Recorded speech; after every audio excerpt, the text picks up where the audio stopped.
Hello, good morning. Welcome to Sunrise Daily. I'm Chamberlain. So it's a wet, rainy, drizzling, whatever you want to call it, in Lagos, and it's a Tuesday morning. Welcome to the show. I'm Ayo Makinde. You forgot to add the 20th of September, 2022. Good morning and welcome to Sunrise Daily on Channels Television. I am Bukola Samuel Wemimo. Chamberlain, see who's caught the bug. Well, it's good. And I wonder who's next. Could be you. But you know, well, you never can tell. We'll see how that goes. Exactly. But speaking of which, quite a number of things happening in the polity, and then, from students on the road, ASU, industrial courts, looking to see how they can improve. And then in the courts as well, I'm talking about this security and kidnap-related cases. I mean, many may remember this Chukwudurama story for some years now. So eventually, well, if they say justice, the wheels of justice does grind slowly. But an Ikeja Special Offences Court yesterday sentenced him as the kidnap kingpin, Chukwudurama, to 21 years imprisonment for kidnapping of a businessman, Silvanus Ahamono, and collecting $420,000 as ransom from his family.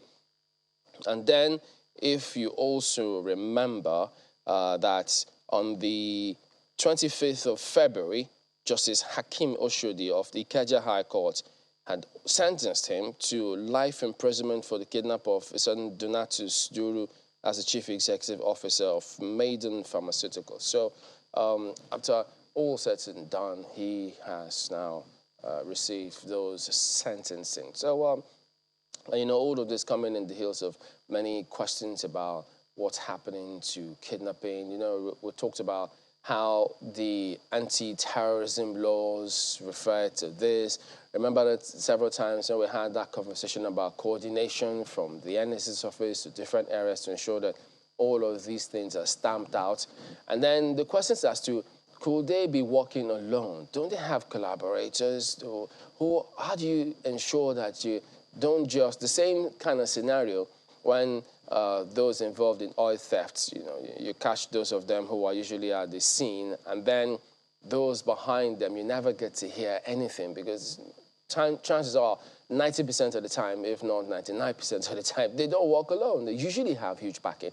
And as a matter of fact, we also did remember a former Attorney General of and Commissioner for Justice in Akwa Ibom State did remind us also that they have had cases and judgments have been handed down of how some policemen were colluding with robbers, giving them weapons, their weapons, that's official police weapons, to aiding and abetting some of all of those things. So it does raise a lot of questions as to how these kind of cases happen, how we should ensure we get to the bottom of all these kind of cases. And who knows how the recent Mamu case also is going to turn out, because there are many who are looking to see, look, they know he's associated with different persons. So what will happen at the end of the day?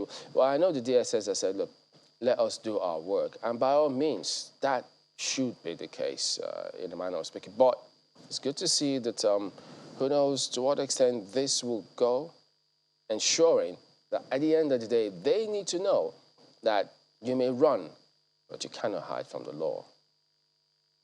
You're spot on, Chamberlain, when you talk about in fact, when you started by saying the wheel of justice grinds slowly, the part you didn't add is it grinds. Whether slowly or fast, it grinds. And it's pretty much the same thing in every facet of our lives. If you don't mind me, taking a slight detour from some of the things that you're talking about, you mentioned the issue and the critical issue of security. Kidnapping, of course, is one of those issues. But, sometimes when we see some things that are bound to happen, I think it is easy for us to step ahead of it. For instance, we've always known that we're going to have a challenge when young people, flood the streets simply because they want their voices to be heard on certain issues. When you spoke about security, Chamberlain, the first thing that came to my mind was those students at the airport yesterday. And, you know, it gave me serious concerns. It gave me serious goosebumps, because now how in the world will we be able to control, God forbid, that things go awry? Needless to say, how logistics of so many people were affected yesterday. But look at the security implication of that occurrence. And God forbid that such an occurrence would spread all over the nation. We saw this coming. I remember we had this conversation with the former PPRO of the police, of course, Frank Mba, when the pandemic just started and, you know, the lockdowns just began, talking about domestic violence on the increase. He said, we haven't seen anything, that it's going to get worse. And indeed, it got worse. So we saw this coming. We saw the insecurity coming. Gladly, as you mentioned, Chamberlain, the issue of the court sentencing has put paid to that matter. But how about the others that are brewing that we can get ahead of? It's simply because things have not been done the way they ought to be done.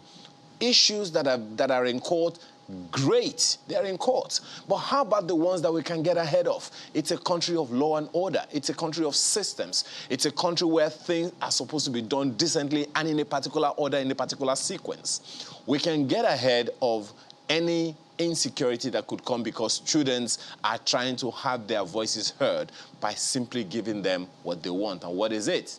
Let the lecturers return to school. Let the students also return to school, and that one will be resolved. That, in my opinion, is one way of stemming this insecurity that we can get ahead of, unless we don't want to. Ayo, spot on. I'd like to repeat, forgive my sounding like a broken record, but justice is at the heart of the matter this morning. Social justice, albeit social justice for everyone, you know, who has been affected. The students, for one, also demand or require justice today, you know, at this juncture in our history as a nation. They've been at home for, by our count now, is it 7 months? So we now begin to talk about the propriety of, you know, their action. Just last week, traffic spilled over with so many inconvenienced as a result of the blockade of the expressway by the students. And we begin to, you know, question why they would take that action. But then again, we've had this coming since February. This ought to have been resolved. What value, what importance do we place on education?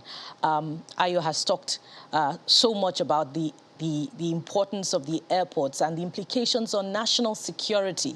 But then again, who was listening? Who acted to avert, you know, the blockade, the suspension of operations at the nation's all-important airport? So many other people were inconvenienced. But what options have been left for the students? If we go to, you know, the court case, the historic court case that has now seen, you know, the convicted kidnapper put behind bars, we can also talk about how, you know, it's a security issue, you know, for the country. Nigeria has been adjudged to have kidnapping as a cottage industry in the country, thriving. The Abuja-Kaduna train victims also come to mind at this point. You know, they've been in captivity. The number of them, you know, that we have left in the forest, they've been in captivity now for about 6 months. How will the Mamu case turn, as Chamberlain rightly asked? You know, it seems now that morality is merged in the Mamu case. While he has been instrumental to securing the release of quite a number of them, we still have the others who are left in captivity. So what's happening to the negotiations? We recall that the Minister of Transportation was confident upon his visit to Lagos, was it sometime last month, that you know, very soon, perhaps upon his return, the remaining captives will be set free. But then again, we're still waiting weeks down the line. So where is justice for those who have been kidnapped? Where is justice for ASU? Where is justice for Nigerian students? Justice is at the heart of the matter this morning. Chamberlain. Well, yeah. So we'll keep tabs on all of that. The thing is, yeah, the authorities, they need to attack all of these issues with the same verve. They cannot afford to send mixed signals or let some people think that they are above the law. The law is the law, and that is the way it has to be so. But that's it. Let's go ahead and take a moment and return to you with a look at some of the dailies this morning.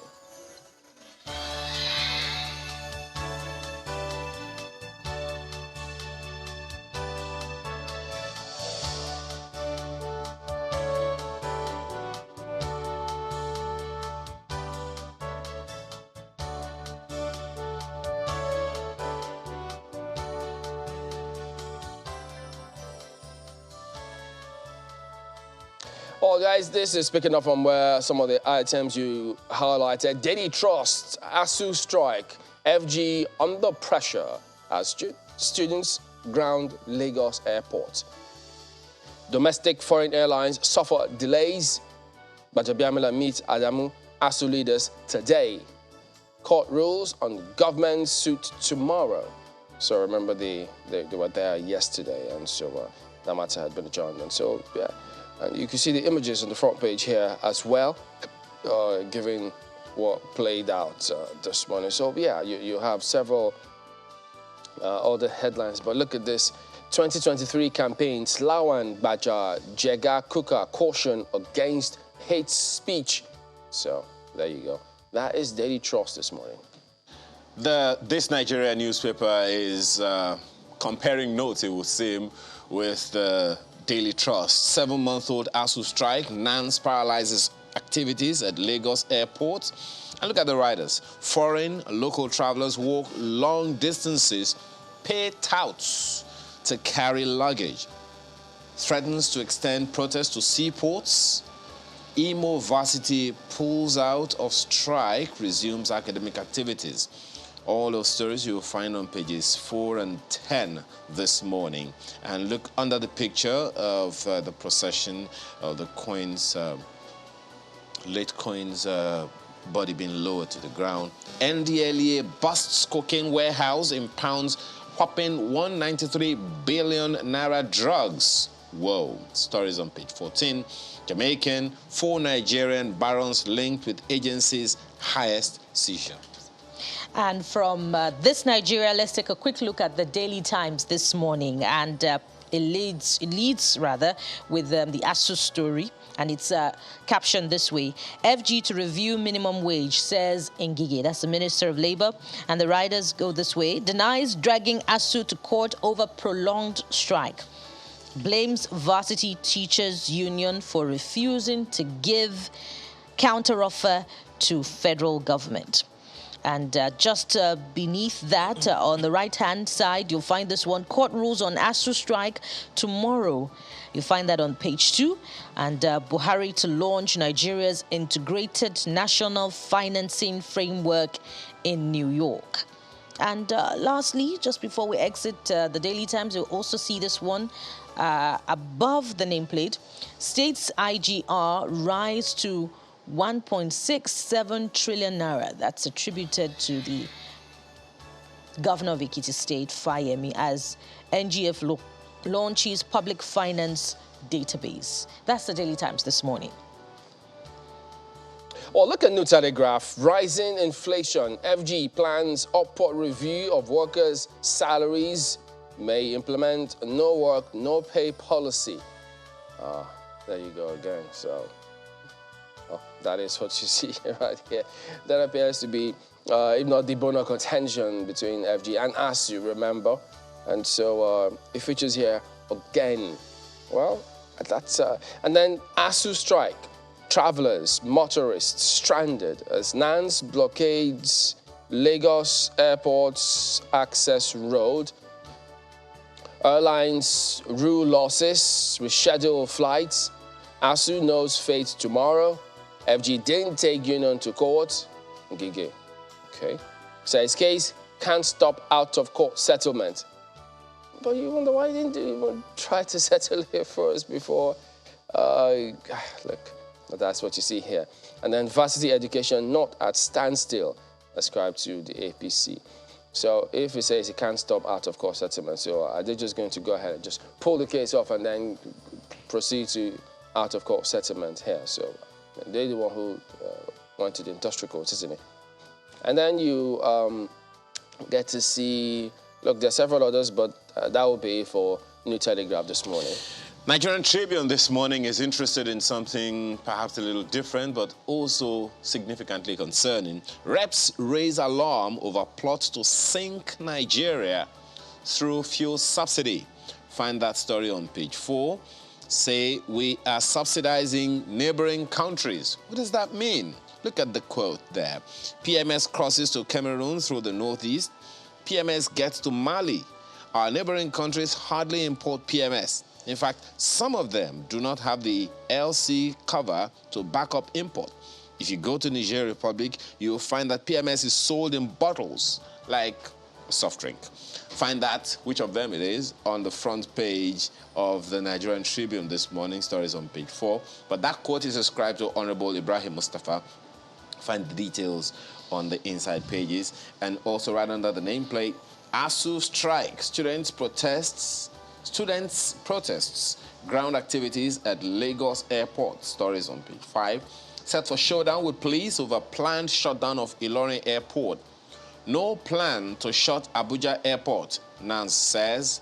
The zone's protest in Lagos. Well, reps leadership to meet FG ASU delegation today. Find the details on page 5 of the paper today.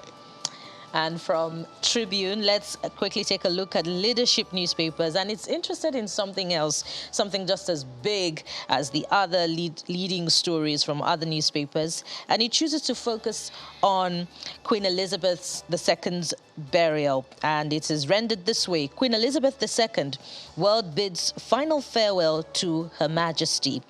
And the riders go this way. King Charles fights back tears as Queen's coffin is lowered into royal vault. Biden, Macron, Truss lead other world leaders to the final rites. Country's solidarity, testament of brotherhood. That's a statement attributed to the Vice President, Professor Yemi Osinbajo, who led the Nigerian delegation to the burial yesterday. It's a page 4 read on leadership newspapers, and what a momentous occasion indeed it was as the world bade farewell to Her Majesty. It's the end of an era and the beginning of the new one. So expectations are high. And more stories from front page of the leadership. If you go just beneath the nameplate there, you find this one. Students shut down Lagos Airport over ASU strike. Court rules on FG suit on Wednesday. The earnest expectation awaits that ruling. And lastly, there's this very disturbing one above the nameplate on the front page of leadership newspapers. And it's this story bordering on insecurity. Bandits abduct 60. Kill 4 in Niger. Kaduna demand 200 million naira. Well, security operatives must go after that one and ensure that something is done urgently. That's the leadership newspapers for you this morning. Or take a look at Vanguard next. Some PDP governors, leaders working for Tinubu, ascribed to a source. Not true, says Atiku's ally. Tinubu names Akeredolu Southwest Campaign Coordinator. Tinubu Shettima ticket will promote indivisibility of Nigeria.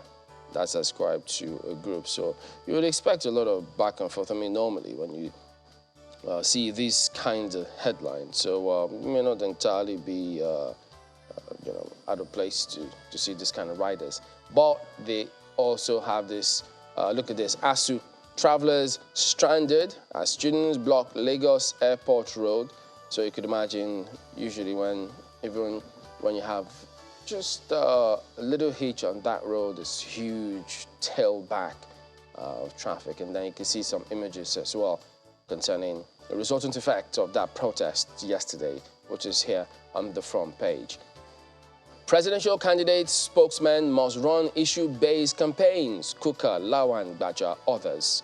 So that features heavily here this morning. Yeah, much is. And then look at this. Northern governors call for state police a relief ascribed to the southern governors. So the southern governors, I said that previously, they were favorably disposed to it. Now they say the northern governors equally on the same page. So what is stopping the country? Or the National Assembly at that. They should resume today. Hopefully, you expect that this message may have been communicated to the members. After all, they represent constituencies in states. So when they tell you they consult their constituencies, we'll hope or we'll watch and see if this was part of the consultation, if it's going to be raised today upon resumption. Yeah, don't forget your Mr. and Mrs. is right there. We'll let you read that one today. Yeah, I know. You could flog me later. But look at what's on the back page as Vanguard Sports there. Algeria, Nigeria friendly. Another injury blow hits Super Eagles. Oh dear. So it is huge there. But Nigerian players also are doing pretty good. And so we're keeping tabs on the NFF election as well. Emiro vows to strip LMC of some functions.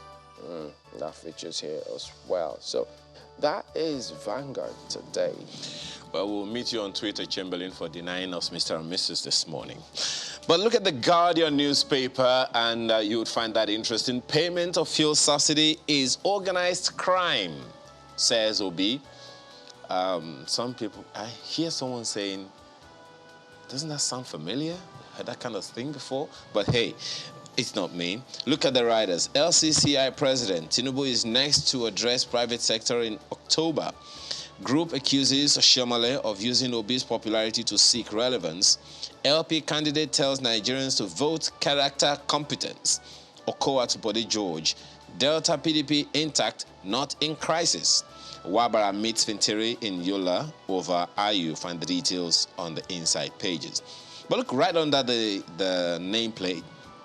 Interesting stories is there. You see there how bureaucratic bottlenecks obstruct Nigeria's development. That's ascribed to Afe Babalola. Find that story on page 3 of the paper. Well, there's been a lot of complaining about the speed of governance. Oh, well, Chamberlain called it the wheel of justice. Okay, it grinds slowly. Interestingly, it grinds. Perhaps the same can be said of the wheel of governance. I knew that was where you were headed there, Ayo. Okay, well, next it out, you find INEC false claim it failed to register 7 million voters. What does that mean? The details you find on page 4 of the Guardian newspaper. Relocate communities urgently over flooding. Neymar warns 13 governors. Why should we wait till now? We had this information, I think, from like December last year. And so Kapu raises the alarm over southern Kaduna invasion. Stories on page 29. That's the Guardian newspaper today.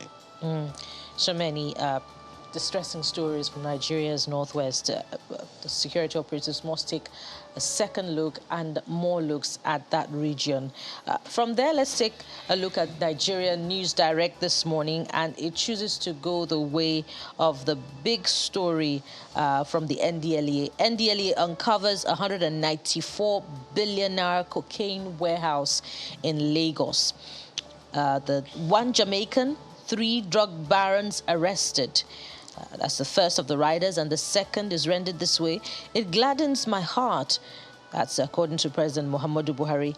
Clamping down on drug cartels good for economy, addresses insecurity experts.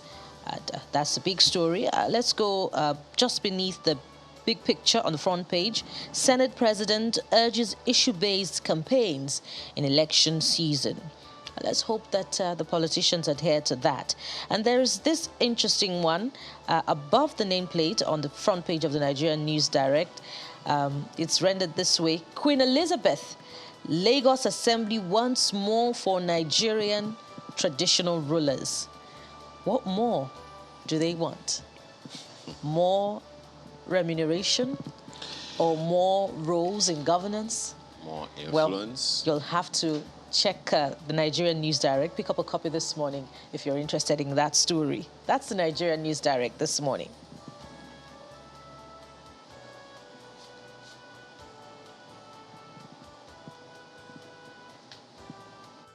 Well, that ends the look at some of the dailies here this morning. We will be back in a moment. Stay with us.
All right, welcome back to Sunrise Daily. Well, yesterday there was this meeting between Father Kuka, you had the President of the Senate, you had the Speaker of the House of Reps, you had several personalities there who spoke about campaigns, issue-based campaigns, what they expect, political communication, and how they wanted things to go in a decent and orderly manner such that Nigerians can benefit from the issues that they like to present, as opposed to running rancorous campaigns that attack personalities that at the end of the day may just put a wedge or take advantage of fault lines of Nigerians. That's part of what we're focusing on this morning, among several other issues. And this morning we're joined by Mr. Ologbodinyo. Is here with us. He's a former publicity secretary of the People's Democratic Party. Now he's a member of NEC. Good morning. Thank you for coming on today. Good morning, Timberlane. It's been a while. Yeah. I welcome you to Abuja. Thank you. Thank you. Thank you. But, it's getting to that time where, the candidates will hit the road, the agents, campaign folks, almost everyone in the party will have a thing or two to sell about their political parties. And so perhaps that's why that meeting about political communication, us getting it right, seems to be making the rounds and seem to be apt at the moment. What is your immediate impression about that narrative, saying, listen, we have to focus on this at the moment? Yeah, I want to say clearly that APC ought to have gone homewards and lay the blames upon themselves. Because if we go back in the trajectory of the political activities since 2015 to date, every issue that was raised at that conference, at the of the MILD, I think it's the place Institute of Legislative Development or so. I think all the issues raised there concern APC more than any other political party in the history of our country. And I say so because you will recall in 2015, there was no form of language, there was no fake news that the APC didn't bring out against the People's Democratic Party, as well as its candidate then, President Goodluck Jonathan. Jonathan was called all manners of names. The total use of foul language was liberated. And there was so much attack on his person. However, even fast forwarding and coming to the position where we are today, the big brat between PDP and APC was initiated by Festus Keyamo in an interview where he started calling Atiku names. And even declaring that, he almost declared, Festus almost declared that Atiku was never vice president. He said he never functioned in office. All manner of things. So, if like they say in the street parlance, they start collecting woto, then they are now running to conferences. It's totally strange. Well, we will get the APC representative to join us and respond to some of what you said, Mr. Larry Sonilo, who believes is on his way. But having said that, I mean, what you just submitted, does that then mean there is no place for that narrative saying, well, it's got to be issues-based campaign? Honestly, Chamberlain, I know you are in public domain and you also follow situations and reports. The only presidential aspirant or presidential candidate who is speaking to issues in Nigeria today is the candidate of the People's Democratic Party. It's Atiku Abubakar. He started by addressing the issue of unity. The only candidate? Yeah, he's the only candidate speaking to the issues and bringing out realistic solutions. First, he started by talking to the disunity, speaking to the disunity in our country. And he did say that he will unify Nigeria. He proceeded from there and spoke to the diversities and said that we cannot build something on nothing. And that for us to be able to, to progress, we must unite ourselves. He proceeded from there by declaring that structurally, we need to restructure our country. And he said that, look, he will ensure that state police is created. But only so if you go into the issues, Atiku Abubakar has also spoken to the issue of recurrent expenditure in governance and said that, look, the cost of governance is too huge, so we need to bring it down to the level of 45%. Yes, just yesterday, yes, the candidate of the Labour Party spoke about subsidy, he spoke about oil bunkering. Those are issues. What were the recommendations and how did that candidate? Yeah, but when you say your candidate is the only one speaking about issues. I have just told you that it's not only, Atiku is not only raising issues, he's providing realistic solutions. Who doesn't know that even President Muhammadu Buhari, when he was coming in 2015, declared oil subsidy a scam. What is the fallout? We have a worsening form of oil subsidy. So it's not enough for a candidate to stand up in public and say that, oh, we are being raped in Nigeria through oil subsidy. Who doesn't know that? Is it you that doesn't know it? Or is it me that doesn't know it? The issue is that how are you going to solve the issue? Yeah, but your party didn't address it either. How? Did you remove the subsidy? So it's about removal of the subsidy, which is the point you're making, isn't it? Yes. But that didn't happen when your party was in power. It didn't happen. And what's it called? President Muhammadu Buhari came in and declared it a scam. He even said that there's nothing like subsidy. That anybody who says that there's subsidy is a scam. So what has happened thereafter? So what I'm saying is this. The issue of subsidy has enveloped our nation, has dragged us to this lowest ebb. Any candidate who is talking about oil subsidy must provide the solution. So what I'm saying is that you don't just come... Let me understand what you're saying. Are you suggesting that will your candidate, if he wins, remove fuel subsidy? Is that your point? That's not the point I'm making. The point that I'm making is that you said that, I said in the beginning that the candidate of the PDP is the only candidate out there talking to the issues of the country and providing realistic solutions. So now that and you mentioned subsidy. You corrected me Yeah. by saying that, no, one candidate yesterday spoke to oil subsidy, and I asked you, how did he say he will manage it? And you said to me that, oh, no, my party did not manage it when it was in power And that was some years ago. Your party didn't remove it. You said my party didn't remove it And that was some years factual. ago. So, wait, but at the moment, Yeah. will your candidate remove fuel subsidy? I do not speak for my candidate as I speak. You introduced me as a NEC member of the PDP. Yeah. So I have not had what's it called? I've not chatted up the candidate to know his position. Oh, you're my former spokesman. Yes. You know that you will know his position of what's going on. Okay, so I might as well just go there. He just shook hands with Mr. Larry Issa Ondili, who used to be spokesperson of the National Publicity Secretary of the APC himself or so, but now he is in the Presidential Campaign Council of the APC as Deputy Director of Communication Strategy. Good morning. Thank you for coming on this morning. My pleasure. Morning. Well, before you arrived, we were talking about how the fora yesterday, the forum were talking about, they wanted decent political communication such that they address issues and not just take advantage of our fault lines, which many always fall victim of if politicians go that way. And he quickly jumped in and says, look, surprising that APC is the one talking about this now, because if you go down recent history, 2015 and beyond, that your party used all sorts of, words that were in no way near being complimentary. And so now they seem to be, he's surprised why that is the case. Facts that are hurtful are not meant to be complimentary. If you see somebody is corrupt and is truly corrupt, it won't be complimentary to him, but that's a statement of fact. Whatever APC said, 2014, 2015, sequel to the election that brought this government into power, are facts that have been verified. The events in the last 7 years have proven, and we are still struggling.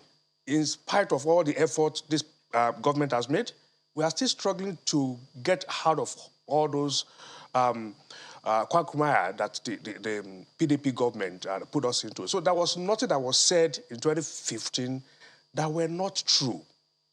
That won't be complimentary. He didn't stop there. Understand that. He said it was equally true that your party, your candidate said that fuel subsidy was a scam, that he was going to remove it, and there was no place for it in the country.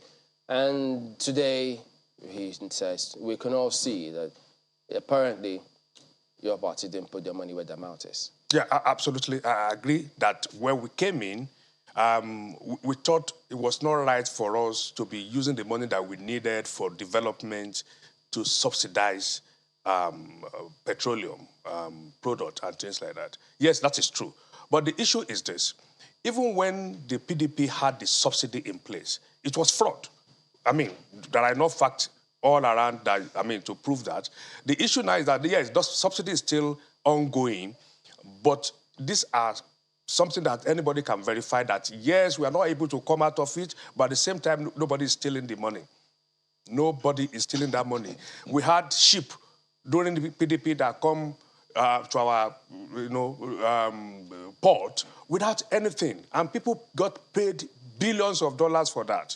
That was the subsidy under PDP. Yes, there's subsidy under APC, but it's a kind of subsidy that is required to cushion the effect of the cost of petroleum products and the inflation that we have all across the world now. So Nigeria has to take some actions to cushion that effect. It's unfortunate that we are subsidizing, and that includes this government.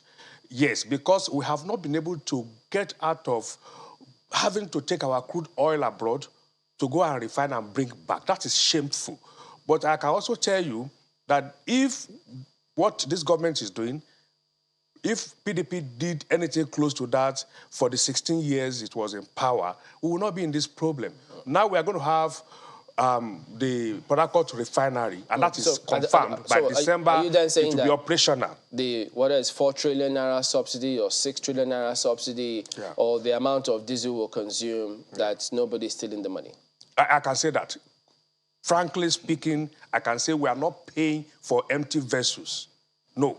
Okay, you seem to be giggling in disagreement. Why is that? Yeah. It's strange that Larry can come and stand before Nigerians out there and say that this is a saintly government. Buhari government, according to him, is saintly. It's very strange. With regard to fuel subsidy. With regard to fuel subsidy, with regard to issue of corruption, you are in a situation where you have an individual stealing over 100 billion in a government. One individual, Accountant General. And you are saying that... Oh, so that's different from the fuel subsidy. Yes, that's different from the fuel subsidy.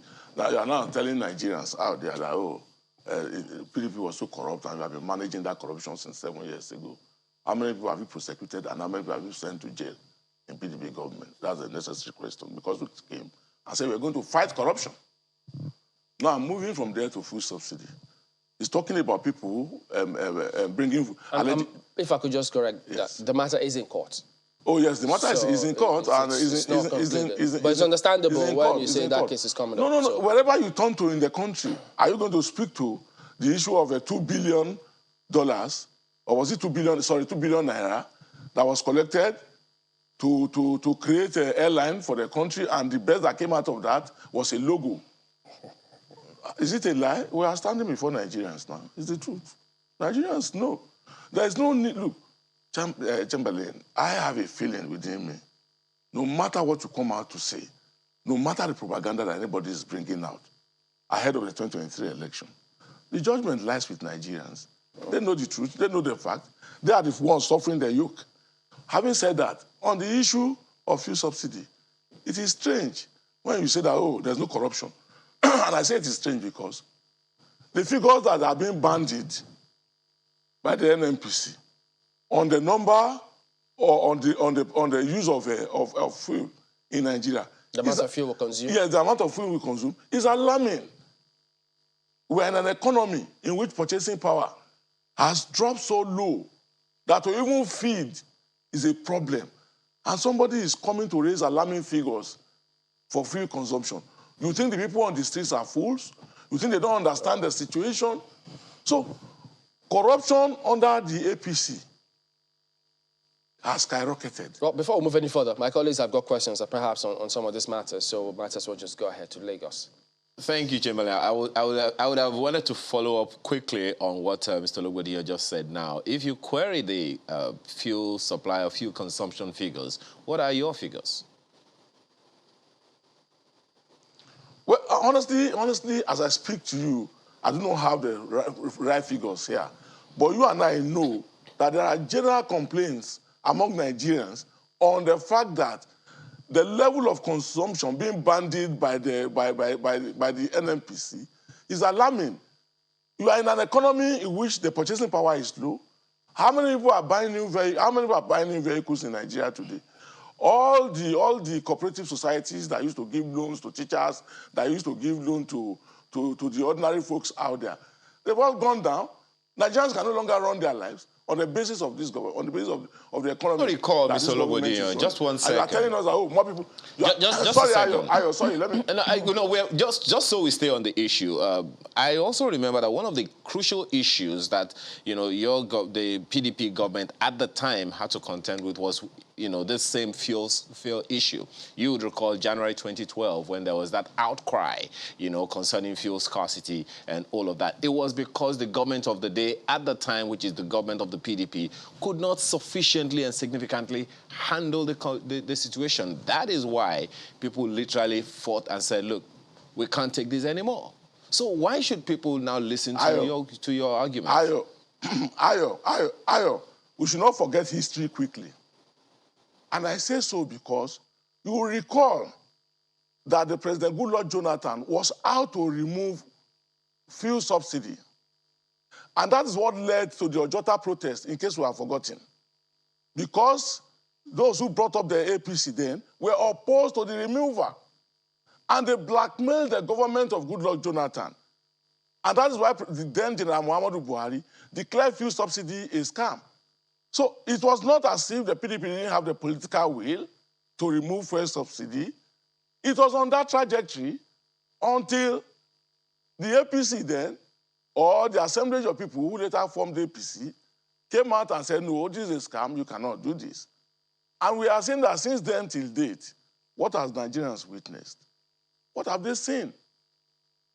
So it's not in place to say that, oh, no, PDP was this, PDP was that. Okay. PDP had a political will. Okay. And we must also not forget that it was the APC leaders who led We'll still talk a little more on the political will part of that, you know, in a second. But let me take this to Mr. Isonilu. Now, one of the issues that, I mean, from the very beginning, all we have heard, and I'm glad Chamberlain started by talking about political communication. One would have thought that for an incumbent government such as the APC, there'll be stuff to market, you know, your government with, why people should sustain the APC in office as the ruling party at the national level. But it would seem like the only thing we hear is we've done better since the 16 years of the PDP and all of that. If you would say these are the things to market the APC with, it would be difficult for people to agree, looking at some of the figures that Mr. Ologbondiyan, you know, touted. Inflation figures are high now. ASU has been on strike for about 7 months plus now, and the students are protesting all over the place. Insecurity has literally decentralized all over the nation. So what is it that you would say this government has done that Nigerians should reconsider and say, keep us in power? Yeah, thank you so very much, Ayo. I will tell you straight off that thankfully it is not PDP that is in power. The kind of challenges that the whole world is facing as a result of a number of issues that have happened in the last 3-4 years, especially the COVID-19 that has ravaged the economy of not only Nigeria, including countries like United States of America, United Kingdom, France, Germany, name it. This has happened. In fact, Nigeria has done a lot better than some of these countries. Don't forget that just 6 months after COVID, Nigeria came out of recession. Not many countries achieved that in the world. I'm talking globally now. So whatever Nigeria is facing now, the reason why we are able to survive and sustain even the economy to this extent is because this government of APC is disciplined, and we have policies that are pro-people and pro-poor. You don't want to talk about the effect of the intervention, the social intervention that this government has done. I'm sure channels is up to it. They can go around and find out the effect, the impact that has have on the people in terms of cushioning the effect of whatever we are facing. So, but when you are talking of what are we going to use to campaign, a lot in the sense that all across the country today, in every state of this federation, as we speak, we are having construction of roads, rehabilitation of roads that have been abandoned for decades, going on. Every single state, I say. The railway system is coming back. All of us can see it. I have taken train from Abuja to Kaduna. I have taken from Ibadan to Lagos, from Lagos to Ibadan. As we speak, the Abuja to Kano is ongoing, is verifiable. The Parakot to Maiduguri is ongoing, is verifiable. Whatever we say we are going to do, we are doing those things. The issue of electricity, we all can see the trajectory. We can see what this government is doing, and we all know that we just came out of the problem created by PDP with the way they parceled out the discourse to their friends and cronies. Now those things have been recovered, and now with Siemens in the country, we are all sure that in the next 1 year, 2 years, we'll begin to see it. Nigerians have seen it already. In the last 2 months, we've seen what we've never seen before. 98.8% of power generated, distributed in this country. It has never happened in the history of this country. I'm not talking of PDP alone. Ever in this country, it has never happened. Now we have 98.8% of power generated, distributed. That speaks to what we have done in the last 7 years. And what we are still doing, they are traceable. Well, And Mr. if you permit me, I'd like to address let me even the issue of quickly corruption. follow up on the issue of electricity that you just raised now. When you say 98% plus of electricity generated is being distributed, 98% of what? Yeah. In the past, the problem we faced is that we have a very weak distribution network across the country. So our problem was not that we were not generating enough. It also meant that whatever we were able to generating generate, enough, we were not Mr. able to pass Isanilu? this on to businesses. And, hold on. We are not able to pass this on to homes and businesses. But we are now saying that whatever we were able to generate, 5,000, 6,000, 4,000, now we can generate, we can distribute. That is the achievement of this government. And also generation in the next few years will go up. And then this distribution as we speak is being strengthened. So this is what we expect a country to do. Something that people can trace. They can see your impact and follow it. So if you take every sector of the economy, Nigerians can see where we started from and how far we have gone. So it's unlike when we had PDP that you knew virtually nothing was happening. And I still like to address the issue of corruption that my friend raised. Corruption, no country in this world would you go and you won't find corruption. We'll come to the issues around corruption. We'll come to the issues around corruption. Yes. But there are those who would also argue, and Mr. Olugbodiyan would also argue with you. Just one second. We'll get there. Just one of the, Mr. Olugbodiyan, for instance, would argue that some of the issues, some of the things you are, crediting and saying APC is doing it. Some of those things were initiated by the previous PDP government. The railway system you are talking about, for instance, they would say, hey, we started it, you just had to continue it. Some of the, construction projects as well, they would say, we started it, you're just continuing it. So, again, I ask, what's the selling point? Yeah, nobody is saying that Nigeria started in 2015. Nigeria didn't start in 2015. What we are saying is that PDP started, for instance, let me give you something very interesting that you will be shocked as a Nigerian.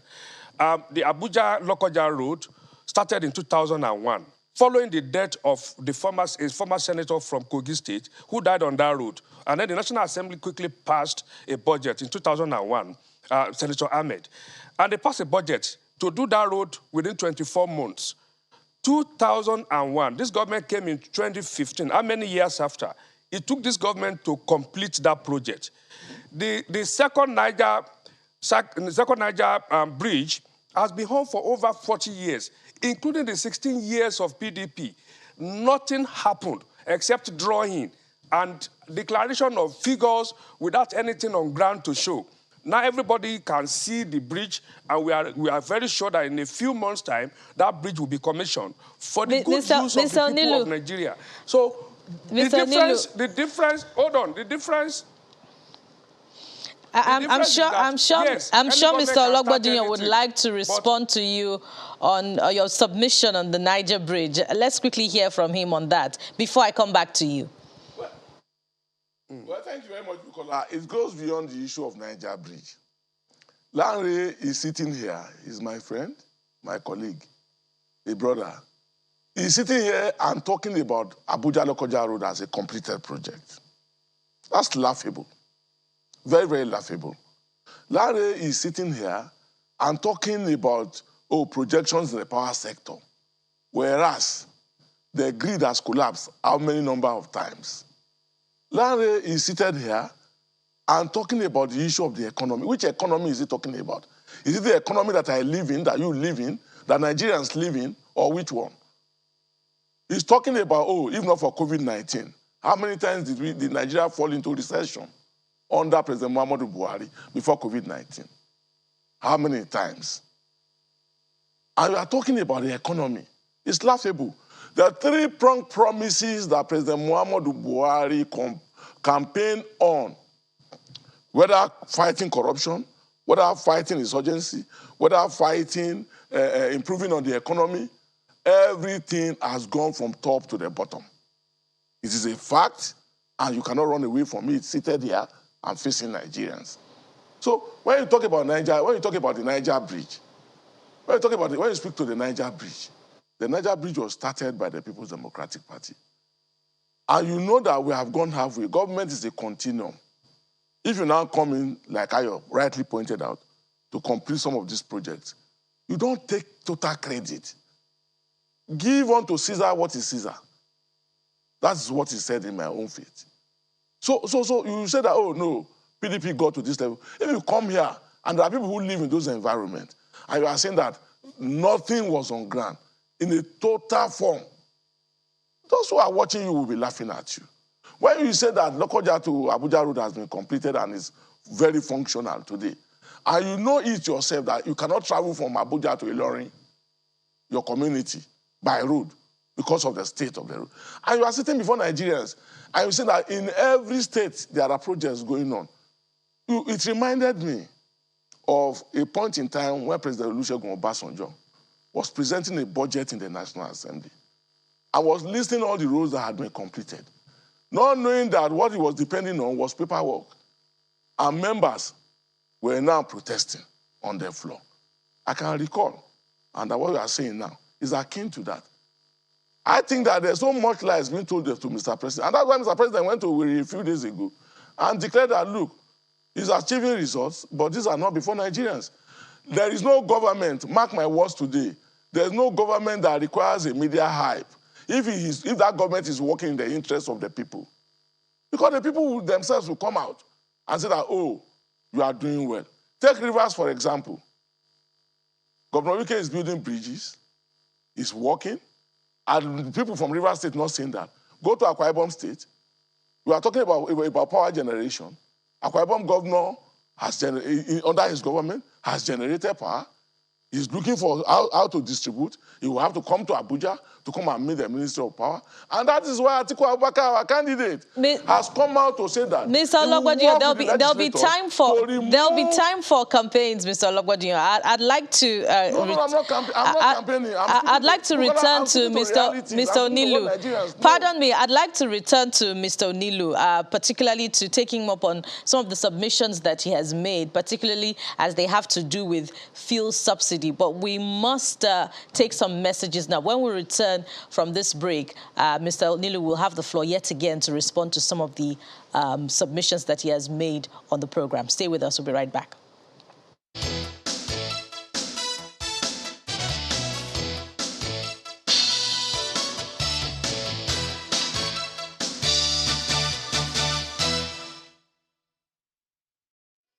In about 9 days from now, electioneering campaigns will commence and political parties and their candidates will be on the move to woo the electorate. But there are fears of caustic political campaign conversations and its dangers are too dire. This is the reason for this event at the nation's capital, as the National Institute for Legislative and Democratic Studies, in collaboration with the Kuka Center, convened this high-level forum for discussion on the nature of communication required by politicians during the period. The Institute has organized this high-level stakeholder forum to discuss the pertinent issues shaping political communication in our country today. This is born out of the conviction that better communication and negotiation can create harmony and more desirable outcomes in our politics. Political campaigns are mostly persuasive, but sometimes politicians get off-center when they engage in hate speech, character assassination, and primordial sentiments to appropriate attention. However, stakeholders, including the President of the Senate, Mr. Ahmed Lawan, and the Speaker of the House of Representatives, Mr. Femi Gbajabiamila, call for a paradigm shift and warn of punitive measures. The proliferation of the internet and social media platforms and the growing culture of fake news pose new dangers and threats to our collective existence. Politicians at all levels must be cognizant of this and take measures to mitigate them. We are working very hard in the National Assembly to pass the law establishing the Electoral Offences Commission. We will see that those who seek to endanger our hard-won democracy by violating our nation's electoral laws receive the full measure of justice. For Bishop Matthew Kukah, politics of identity has been a major threat to Nigeria's unity. Religion ordinarily shouldn't be a problem. It is its instrumentalization by politicians, and even by us priests, whatever. These are the issues. And when we talk about issue-based campaigns, there has to be an aggregate of sentiments and feelings. That is, how do you manage a country like Nigeria that has so many distinctions and differences? The next Nigerian president we want, we don't need a messiah.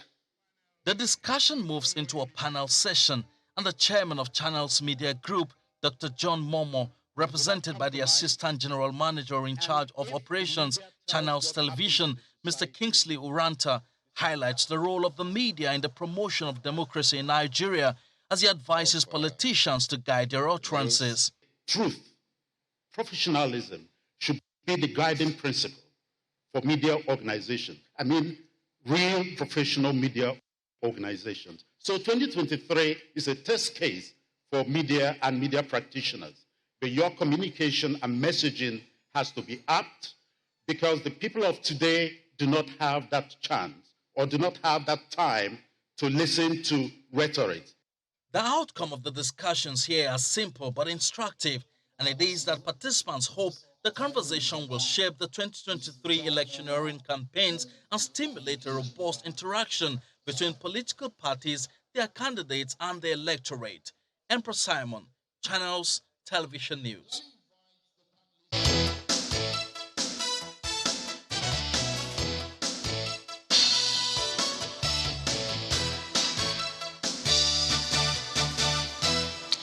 Indeed, welcome back. And that's exactly what's on the front burner, political communication and the need and call for propriety in passing across the messages, especially as electioneering campaigns commence in just a few days from now. And we have with us, helping us to understand some of these issues, the Deputy Director, Communication, Strategy and APC Presidential Campaign Council, Mr. Lanre Onilu.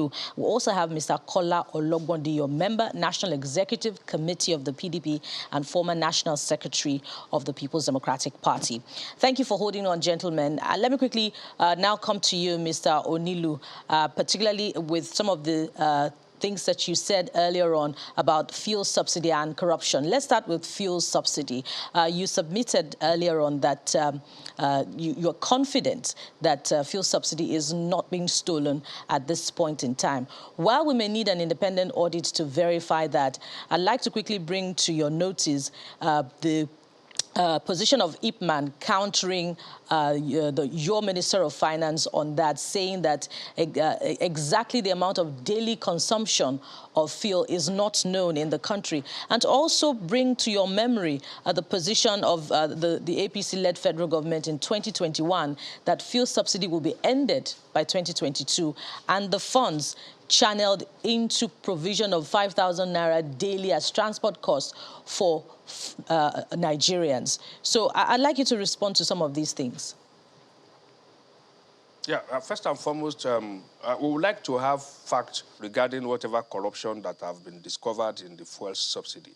The difference, because that's tied to corruption as well, the difference between this government and whatever government we have had in the past, including PDP, is that we are responding to issues, including corruption, that we found even under this government. And that's what is done everywhere in the world. There's no country in the world where you don't have corruption. But is that government in any country up to the task of ensuring that whoever is corrupt is fished out and taken through the process of the justice system? That is what APC has been doing.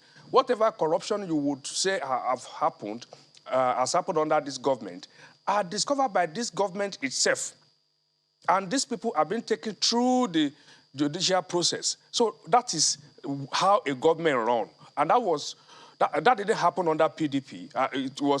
The system itself was corrupt. So there was nobody to follow up on anybody or arrest anybody or prosecute anybody. That is happening under APC. And once you know the system is not going to protect you, you're not going to be covered up, then the corruption will continue to reduce, and that's what happened everywhere in the world. So today, whatever they are saying about fuel subsidy, I want IPMAN or any other organization to go further. Get the hard facts. I'm sure this government will respond to it. Once you're able to bring out fact that there is corruption, this government will respond to it as it has been responding to whatever issues of corruption that have been discovered. That is normal. And I like to say that the difference is what Nigerians ask for. And that is what we are showing. We are not saying we are coming to the State House and within the 24 hours of our appearance there, we're going to switch on a particular thing and then everything will be El Dorado. No, it's never happened anywhere in the world. No paradise here. God didn't promise us paradise here on earth. We are going to have to continue to progress this nation, deliberately and with determination and discipline. And that's what this government has exhibited.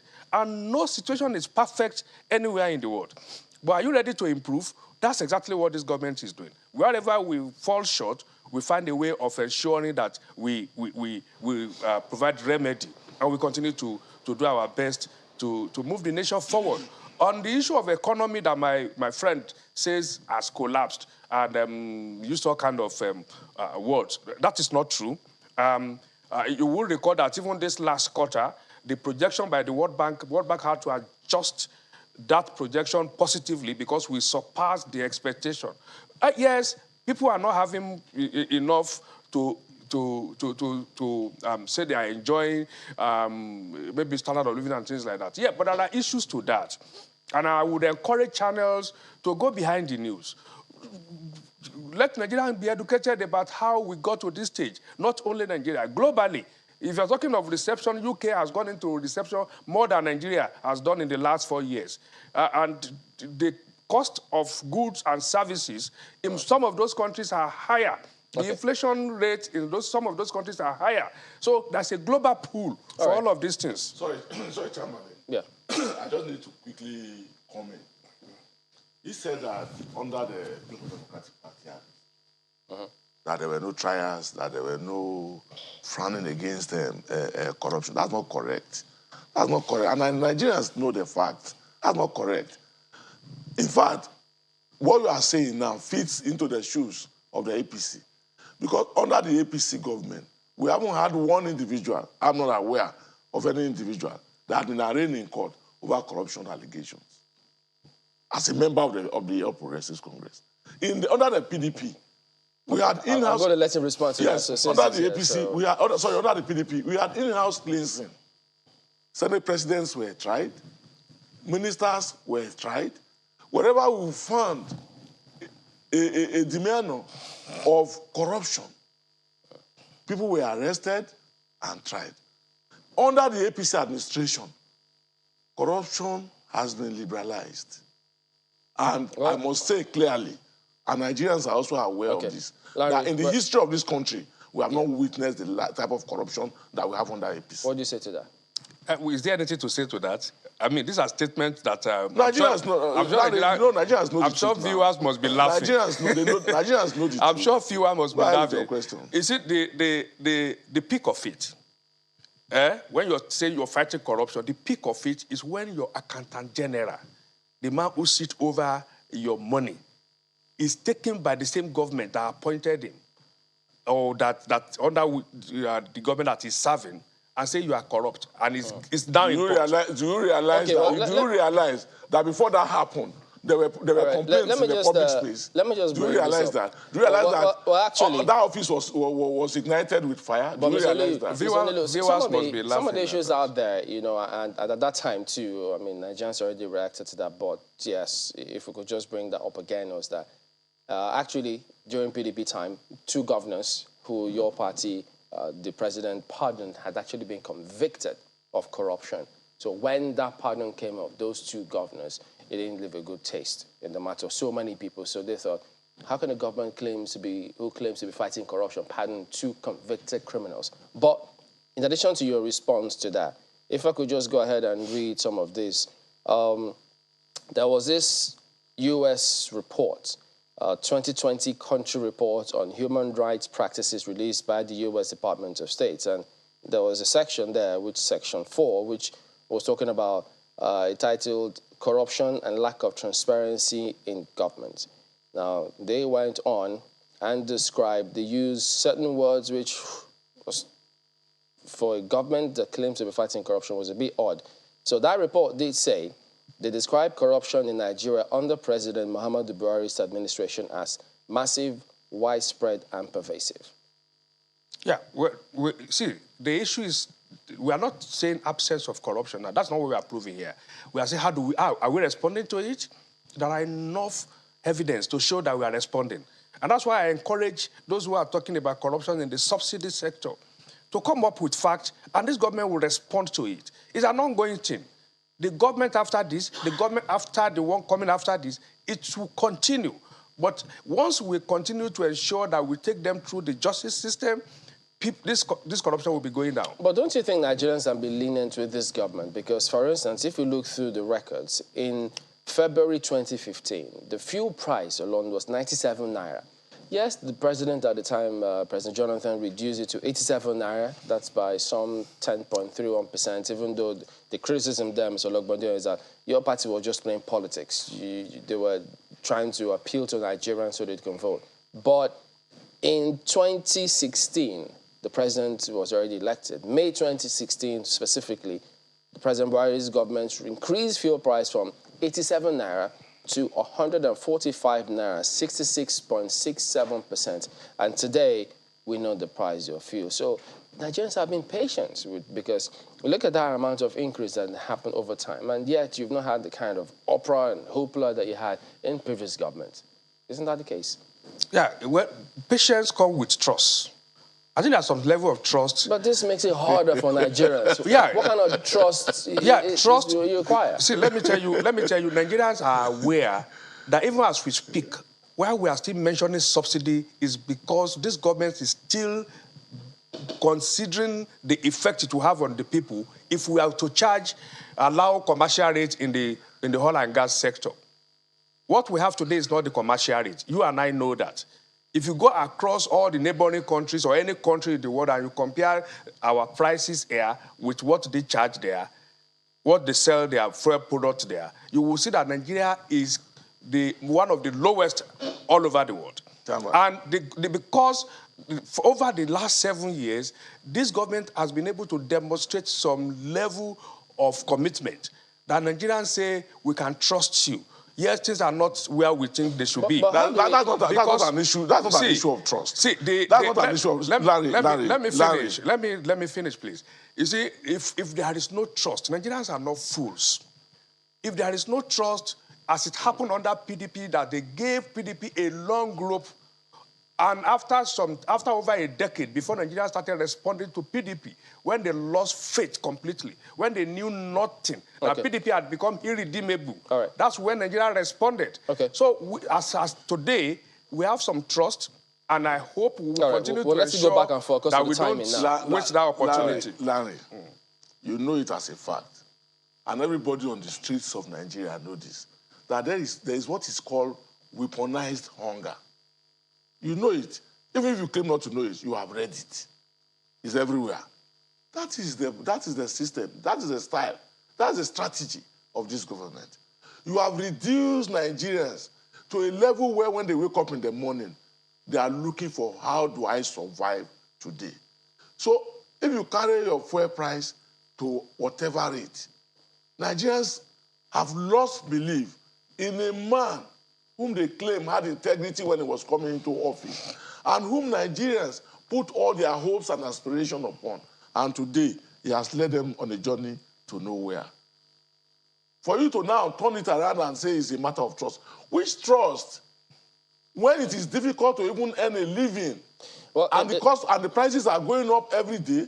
When Buhari was campaigning, he said he would build a refinery each year. He cannot even maintain the refineries that are in existence. Okay, let me quickly respond to that. In addition to your response. Let me quickly respond to that. I didn't stop you when you were talking. In addition I thought you to, had finished. gentlemen, just hold on. In addition to your response, let me just read this. Okay. He cannot maintain the one that he met. Yeah. Carlo, We are producing oil in our refineries. Just hang on, Carlo. Before you respond, let me also read this to Let you. him read. Mr. Carlo, hold on. Because this is also out there. And it speaks to the management of the oil resources. The president is the Minister of Petroleum Resources, don't forget that. And so only recently, even though the government has said, well, the war in Ukraine is affecting us here, we can't make a lot of money because of that. And many keep wondering, in this same world that we're in, how can the government say that? Because, for instance, if you read through, and these things are all over the place, if people just do a simple read of it, they'll see this. In Saudi Arabia, for instance, the case is general, everybody knows it. Aramco, this was as of August. Now, they had record profits. As of August, they declared this, $48.4 billion in the second quarter of 2022.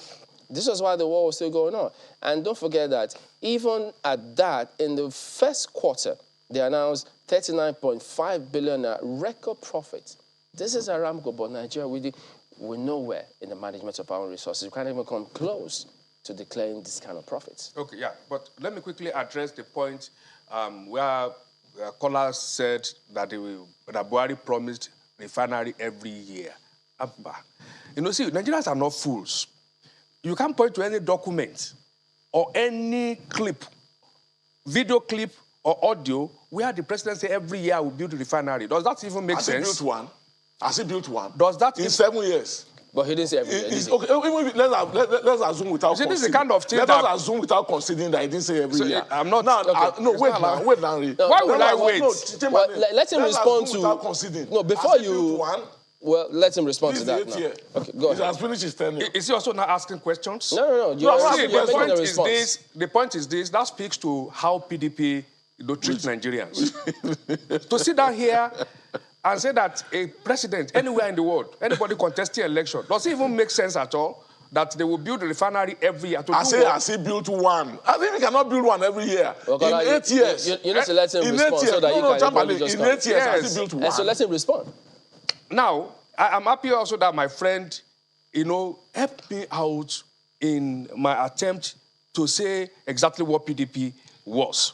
It said here that under Obasanjo, National Assembly rose because they discovered that everything Obasanjo was saying were paper work, nothing on ground. Just like you have done. I hope you remember that is PDP government. Just like you have done. So, which he also has alluded. You have said that the road to Lokoja is fine, it's well built. So, but now, going back to your question, you understand? Because, we must take Nigerians serious. They are not fools. We shouldn't take them for granted.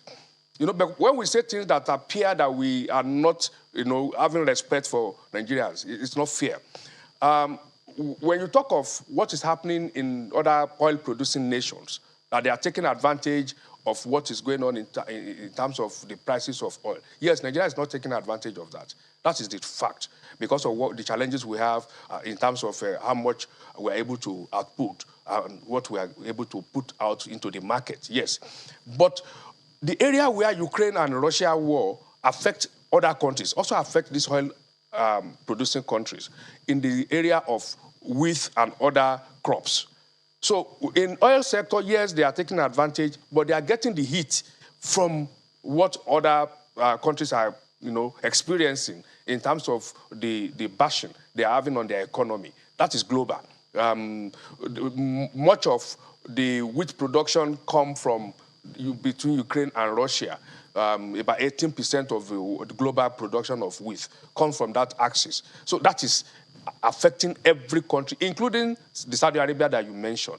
But in terms of oil sector, completely, yes, we need to do more to ensure that we take advantage of whatever is Speaking about taking Nigerians for granted, before Mr. Olugbonyo responds, is this government and the president not taking Nigerians for granted when the party promised, the last time you were here, I read that direct quote to you about the president promising us 10,000 megawatts, that they will do it, but he's not told us whether or not they're still going to achieve that, because, clearly, from the look of things, that is not likely going to happen. Yeah, so when he hasn't told the country why he said that, why they've not achieved it or apologized to the country, isn't that tantamount to taking us for granted? No, not at all.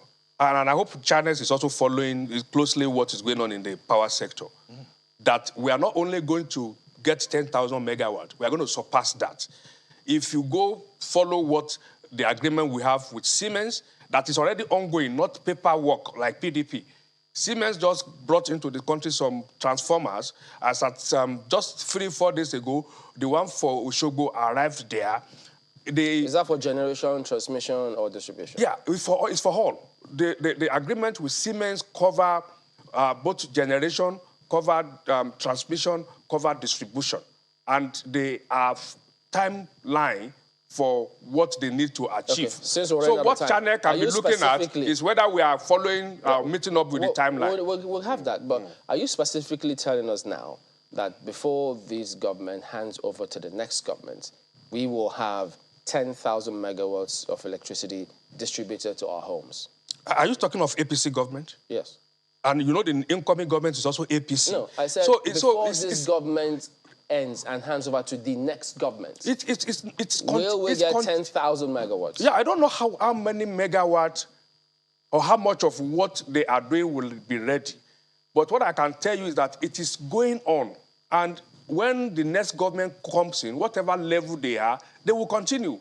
But the important thing to note is that this is happening before our very eyes. Well, it was supposed to be 5 for the first 4 years, 5 for the second 4 years. Yeah. That didn't happen. But did you remember when that ought to happen? You remember that the trip that the late chief of staff had to Germany was in connection with Siemens contract. Well, whatever happened at the time, we don't have the results. We look at the results. We don't know. No. You cannot look at the result in isolation of whatever is going on. You promise us results. That's all we care for. No. You cannot look at any result in isolation of factors that will either drive or slow down the result. Okay. You understand? But the fact that cannot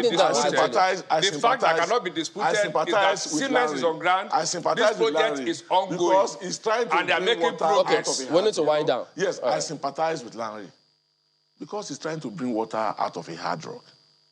The All Progressives Congress, its presidential candidate, its president or the president of the nation has failed Nigerians. Go to the street. What we are saying here, you can only say it here. Go to Area 1 market or go to Ingbo market in Lagos and say that Nigeria is the best thing to have, and say Buhari is the best thing to have happened to Nigeria. In every ramification, you promise security, you cannot deliver. You promise fighting corruption, you cannot deliver. You promise you will improve the economy. The economy is in a worse form. So what are you coming here to tell Nigerians? No, I can tell you. There's nothing that you have got to tell Nigerians. I can tell you that. Nothing. I can tell you that if not for Buhari, perhaps this country will have gone down. And now let me tell you, and I can give you facts. Unfortunately, and I can give you promise to build refinery. Our soldiers, so there you cannot our soldiers were running to Chad, running to Cameroon because they didn't have weapons to fight in this country. You promise to. Our soldiers were running across the border Gentlemen, we'll have to in this country because they didn't have weapons to fight. So now there is weapons today to behind the fight. scenes. So we'll have to let it go. But we'll thank you all. We'll be back in just a moment. Join us again.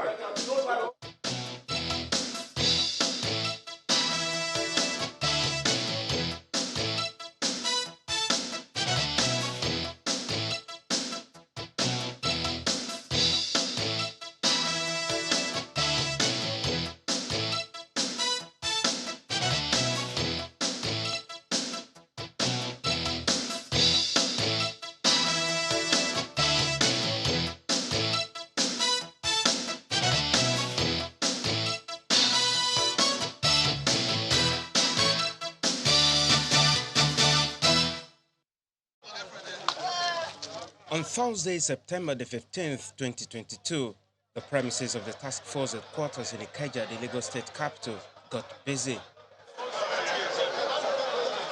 Over 300 persons jostled to take possession of 134 vehicles that have been confiscated for various traffic offenses. It's been over a year that these vehicles have been in government's custody, which decides it's time to auction them.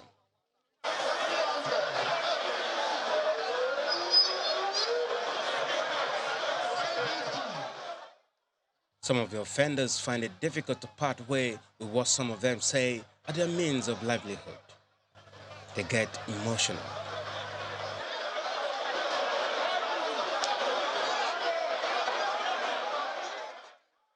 And just days after, there is backlash over the penalty imposed by the Lagos State government to the offenders.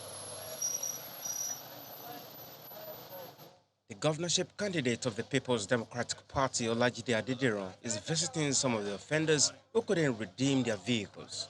He considers the penalty as heavier than the offense. It's not to encourage the fact that people drive against the traffic in the state of Lagos, no. But I came here to speak to the fact that, look, yes, if people go on the wrong side of the law, yes, there should be penalty, but there shouldn't be a penalty that will take our means of livelihood. That is what we are speaking against. The PDP is not alone. Even the governorship candidate of the Labour Party in the state, Gbadebo Road-Vival, is also kicking. He goes on to accuse officials of the state government of being guilty of the same offense they punish others for. Even these crimes that they are talking about, the biggest breakers of it are the government themselves. They are the ones that beat the traffic lights. They are the ones that go on traffic, take one way with their escorts and their orderlies and, the forces protecting them.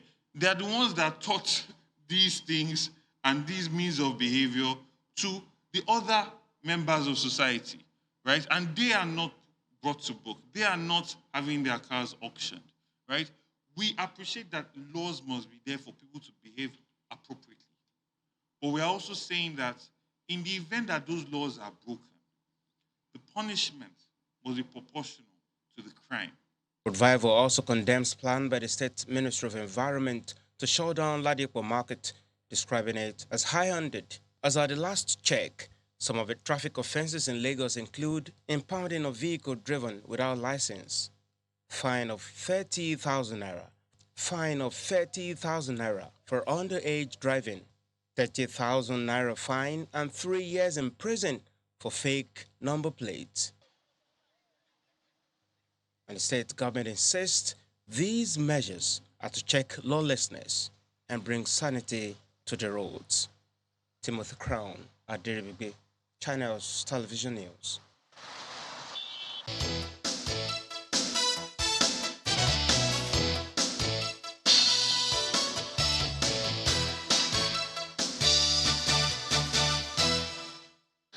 Moyosore Onigbanjo joins us to have this conversation. He's Attorney General Commissioner for Justice in Lagos State, of course, to respond to a whole load of backlash on the Lagos vehicle auction controversy. Thanks for joining us this morning.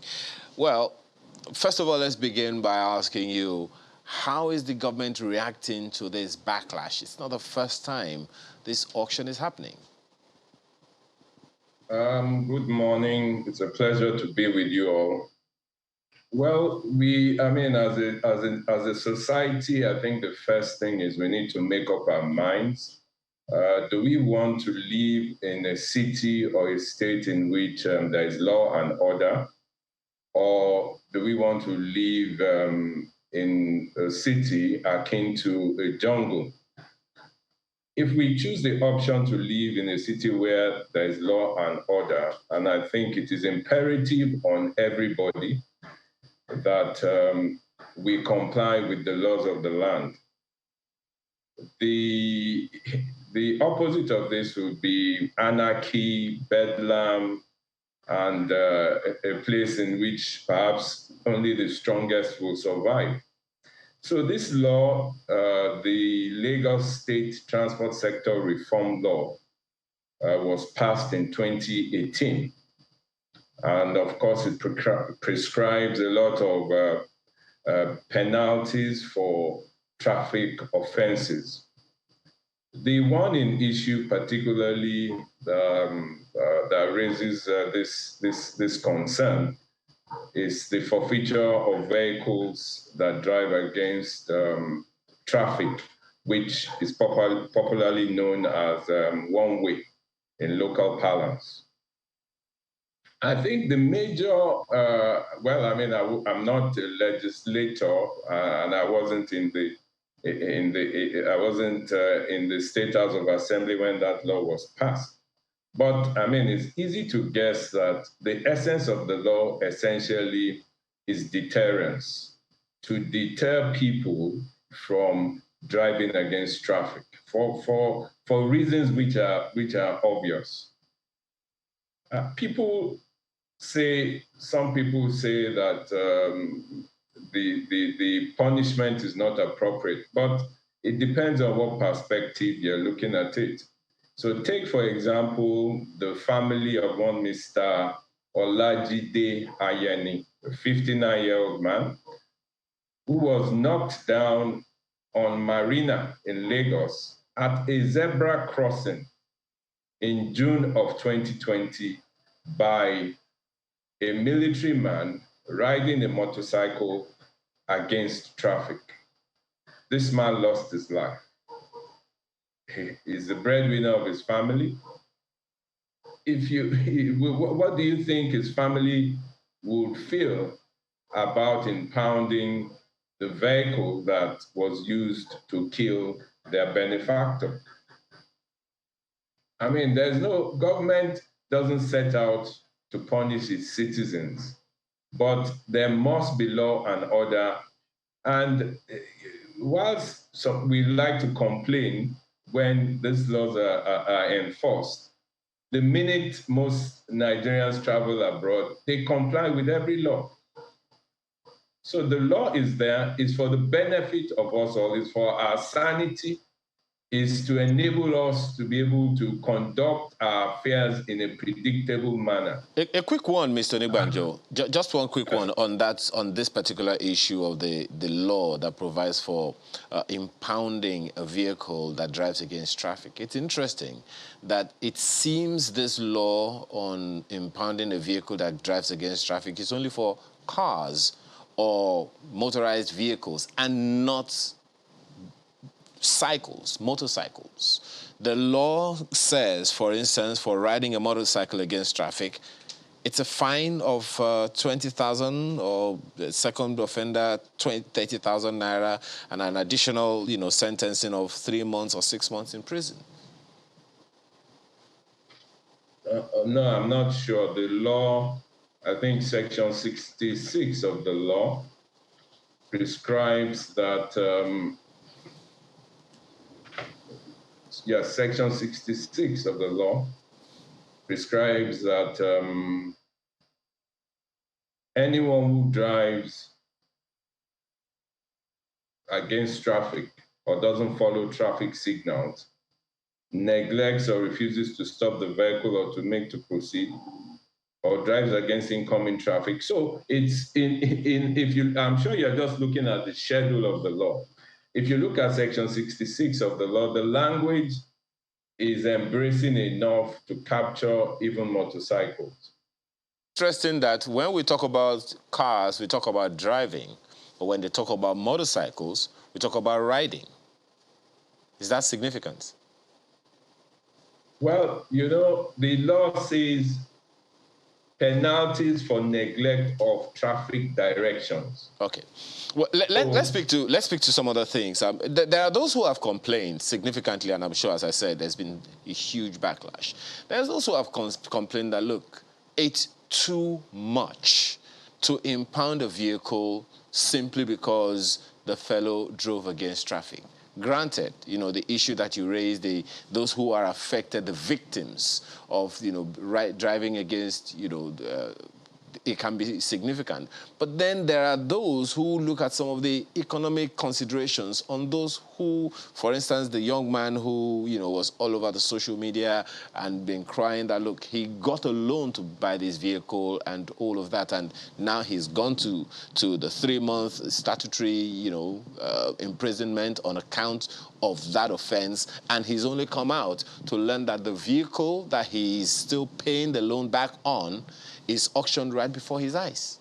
Is there a place for humaneness in government?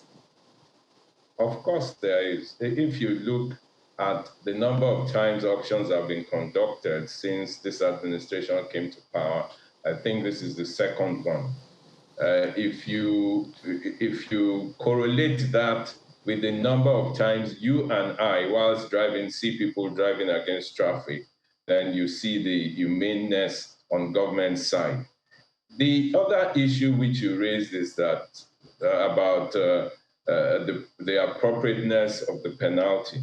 My advice really would be like, do not put your means of livelihood in jeopardy by breaching the law. And then when you then breach the law, then you then, maybe try to whip up sentiments. If you see the Lady of Justice, it is blindfolded. It doesn't look at emotions. Law does not look at emotions. Why? May I come in there? Let me finish. Why will you risk your means of livelihood if you know this is the only thing I have to sustain yourself economically? Why risk it by breaching the law? All right. We understand that before those traffic offenders got to the level where they forfeited their vehicle, that so many other processes had gone into that aspect before, they forfeited the vehicle. I'd like you to please educate Lagosians. Perhaps there are some people out there who do not know some of these things. What are those processes that led to them forfeiting their vehicles? Thank you very much. So the first thing is that in the instance of this young man that you're talking about, he was charged to court and faced a 4-count charge, which included assaulting the police officers and injuring the police officers who tried to apprehend him when he was driving against traffic.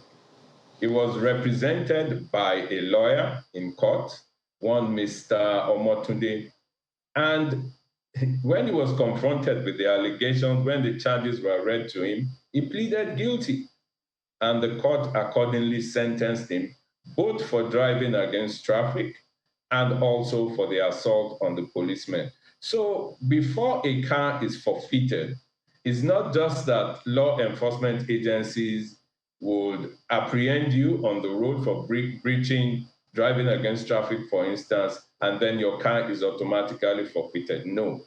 You are firstly charged to the magistrate court, where you have the right to take a lawyer, where you have the right to explain the circumstances that led to your arrest.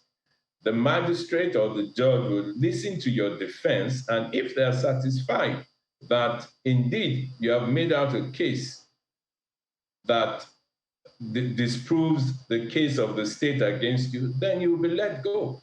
So it's not like as if it is automatic forfeiture. All the cars that were auctioned some were abandoned, and notices were even given in an advert in the Punch newspapers that if your car has been abandoned in the yard, you can still come and pick it up before the auction day.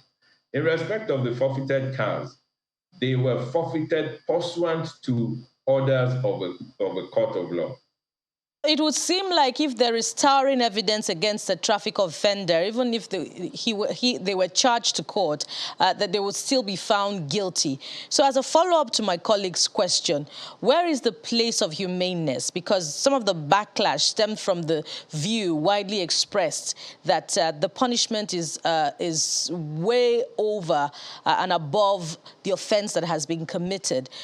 Is there a place for a review of this law such that offenders should not forfeit their means of livelihood, but should, as a matter of necessity, still be punished for driving against traffic or for flouting the peculiar traffic offense?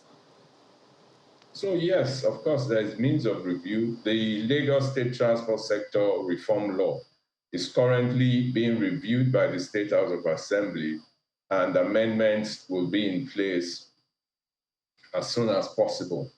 The other thing is also that,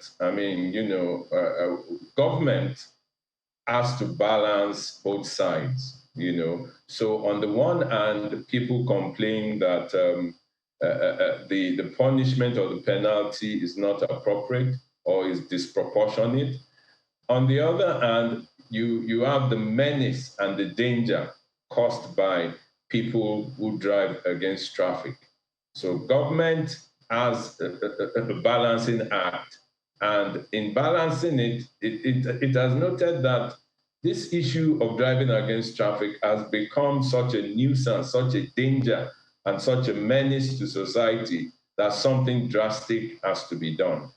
And the legislators at that time imposed this penalty. There's a process to amend the law. So people can go up to their representatives in the State House of Assembly and make agitations that, look, in our view, we think this is draconian and you should change the law. That will kickstart the process. But ongoing right now, like I said, there's a process to review that law. But as far as the law remains as of today, people should be well advised not to jeopardize their own interest, because there's no use when you flout the law. It's driving against traffic is such an obvious breach of the law. Absolutely. And that can't be said enough, Commissioner for Justice. Speaking of balancing acts, I'd like to draw your attention to some aspects of the law. Section 31 here says driving trailers, tankers, and tippers with non-functional lamps, and the fine for that is 25,000 naira, and the additional requirement is to effect repair. There's another one very quickly: driving a trailer or other vehicle carrying containers unlatched and not properly secure. The fine here is 250,000 naira. Commissioner, daily drivers of articulated vehicles are flouting this traffic law. Driving against traffic is ongoing now as we speak on Lagos-Ibadan Expressway. So is it a problem of capacity or the right of jurisdiction over a particular highway that prevents the implementation of this law, such that while those who are flouting traffic offenses and driving cars, are facing the music, those who are driving articulated vehicles too should also be facing the music? So it's a combination of all that you've said. And it's not, so we are, I know my office is currently prosecuting a number of drivers of containers that had fallen down and killed people. We're prosecuting them for murder at the State High Court. So it's also an issue of the enforcement is out of the hands of the state government. Enforcement is by our security agencies, namely the Nigerian police. And, so they are to apprehend all those people on the roads and bring them up for prosecution. Once they do that, we will prosecute to the letter of the law. And, it goes to a lot of issues, the need for constitutional reform, the need for state police, so that states can really champion these things more if they have the powers of enforcement. But we have to rely on the Nigerian police force. They, as you all know, they're thinly stretched, across the state. They cannot be in every nook and cranny where a crime is being committed, where traffic rules are being violated. But when they do bring these people forward, then we as in the Ministry of Justice, we prosecute them, be you articulated vehicle or be you a motorcycle or whoever you are that you breach the law, we prosecute. So, Mr. Onigbanjo, what do you say to those who have consistently said that many of those areas that they happen to fall victim of, there were no indication or signs whatsoever that they were driving against traffic? Because some of them say, look, we don't know our way around Lagos. We're new in town. And so when we don't see any of those signs, all of a sudden they just jump and arrest us.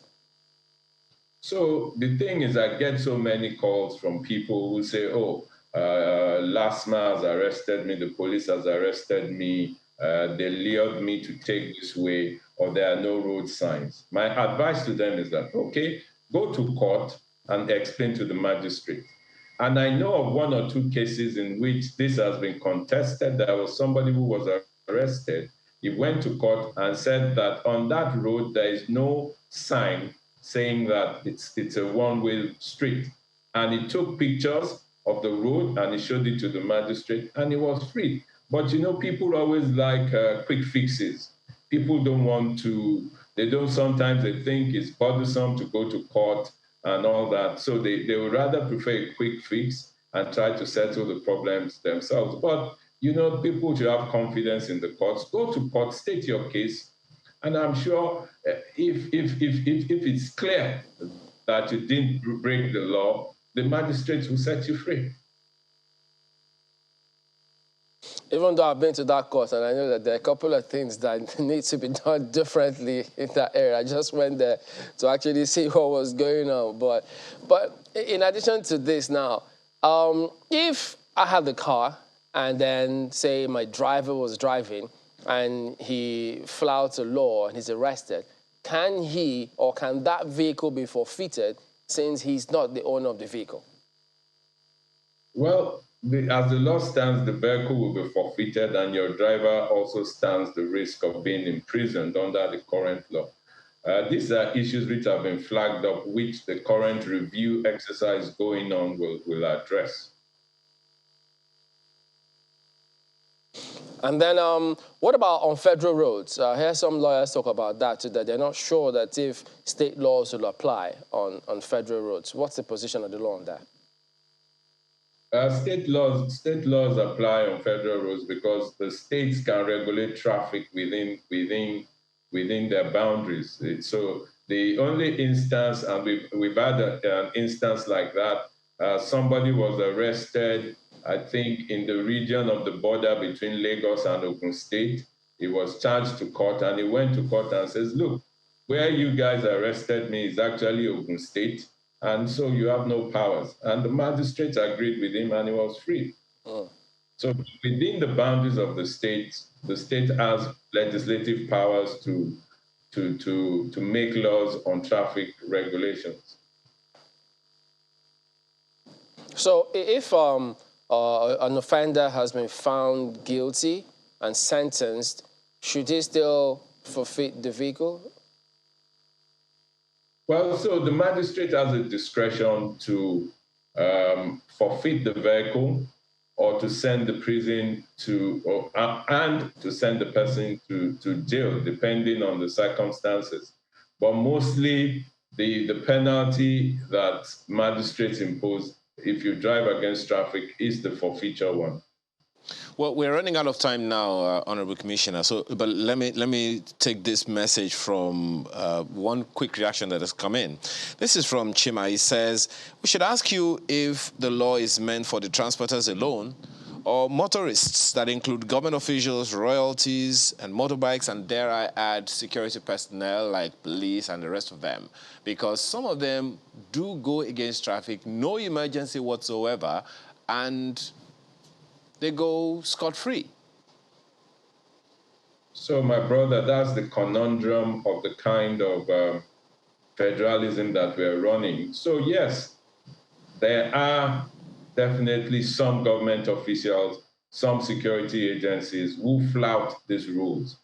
But then again, if the state government does not have the powers of enforcement, how do I, for example, without any powers, and arrest a policeman who is driving against traffic? We see them, everybody sees them all the time, but the state is handicapped in doing anything.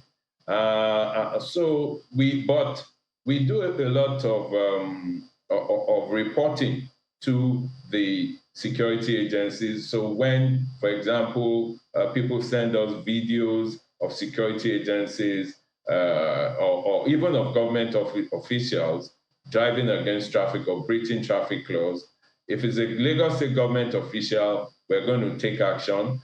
If it's an official of an agency over which the state has no control or powers, then we report to the authorities of that agency. So, for example, you will know that if a military officer commits an offense, it's punishment, or it can only face the law via a court-martial. So in those instances, we contact the authorities and inform them of what their officer or what their officer has done, and we expect them to do the needful. So we do flag those issues.